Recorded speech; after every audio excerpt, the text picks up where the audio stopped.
Have you ever thought about the turning point in your life? You may not be aware of it right now, but you are in that very moment.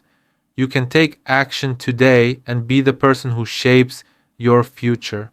Or you can wait another day and let the opportunities flow. Which will you choose? Beyond boundaries. What a theme, huh? Beyond. Now, when I think of boundaries, I think of rules, regulations, and restrictions. And I think of the parents and the teachers and the supervisors who hold us accountable with regard to those boundaries. Now, that's not a bad thing. I know if you're like me, I need supervisors. I need someone holding me accountable to do the right thing. But beyond boundaries is something different.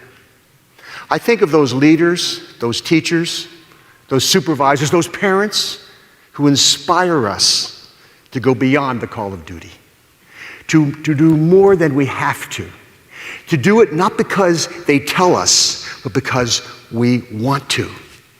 I would like to share with you what the research says about how to make that happen. And not just for other people, but for yourself. Here's the deal. How can we inspire people and ourselves to be self-motivated? There's another word. It's called empowerment. You've heard that word, right? Now, the management definition of empowerment is get her done. Just get her done. With fewer resources and less time, I empower you. Make it happen. I'm talking about feeling empowered. That's different. Feeling empowered is when you're self-motivated. Now, if you want to know if you feel empowered, or if your child, your student, your worker feels empowered, ask them 3 questions. And if they say yes to these 3 questions, they will feel empowered. And by the way, this is not based on common sense, it's based on research. But you've all been there, so it'll feel like common sense. Question number 1, can you do it? Albert Bandura calls it self-efficacy. Do you believe you can do it? Do you have the time, the knowledge, and the training to do what we're asking you to do? If you answer yes, good. Second question, will it work? Do you believe that we're asking you to do the process will work? Albert Bandura calls that response efficacy, believing that the behavior will lead to the ultimate outcome. By the way, that takes education, right? We have to show them the data. We might show them some theory. We show them, teach them why this might work. I just used the word education. Earlier, I used the word training. Is there a difference? In elementary school, we call it education. Middle school, education. High school, education. College, higher education. Then you go to industry. What do you call it? Training. You have your training department. There must be a difference. Well, you know the difference. Do you want your kids to have sex education or sex training? And your kids might answer the question differently. Because you know that training means you do the behavior and you get feedback. That's powerful. Powerful. Have you ever heard this word, online training? It's an oxymoron, isn't it? I mean, training is watch the behavior. Online training, it's like plastic silverware, jumbo shrimp, legal brief, country music. I mean, it doesn't work. Okay, so if you answer yes to it will work, third question, is it worth it? So we've had a training question, we've had an educational question, this is the motivational question. Do you believe the consequences? This is about consequences. B.F. Skinner taught us this, selection by consequences. Dale Carnegie quoted B.F. Skinner and said, from the day you were born, everything you did was because you wanted something for doing it. Consequences. Is it worth it? So you have to convince people that it's worth it.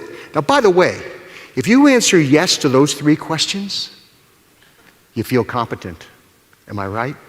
You feel competent at doing worthwhile work. You've all been there. When you feel competent at doing worthwhile work, you're more likely to be self-motivated.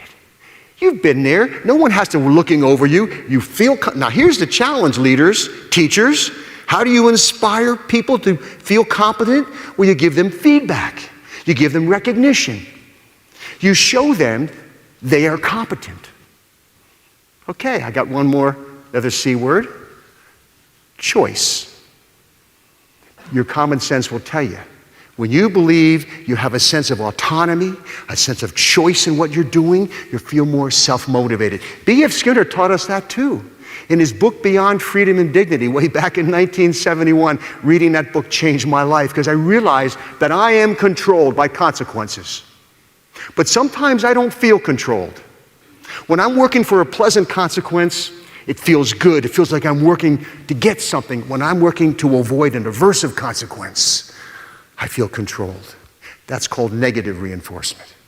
So here's a challenge, leaders. How do we get people to become success seekers rather than failure avoiders?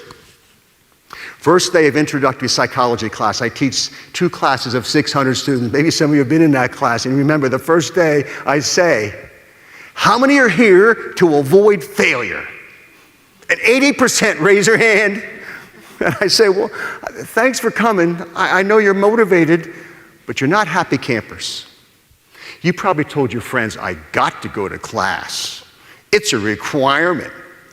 Not I get to go to class. It's an opportunity. You probably woke up to an alarm clock, not an opportunity clock. And it's all in how you see it. Really, it's all in how you see it. It's your paradigm. It's how you communicate to others and how you communicate to yourself. And the others were his, and he tried to share. Too late to apologize, she realized with grief that she was the rude one, the ingrate, the thief. So where were you where were you? Whose side were you on? Were you thinking independent or interdependent? I don't blame you if you think independent. You know, that's how we're raised. Nice guys finish last. Squeaky wheel gets the grease. Got to blow your own horn. You know, independent. We come into this life of ours dependent to others, and then we can't wait to become teenagers. You know, we're too old to do what kids do, too young to do what adults do, so then we'll do what nobody else would do to assert our independence.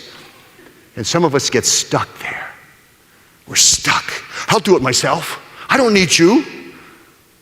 Not good. We need each other. We have to have each other's back. We need a sense of community. This independence culture that we got to move to interdependent. Okay, 4 C words that can fuel self-motivation and I think can fuel actively caring for people.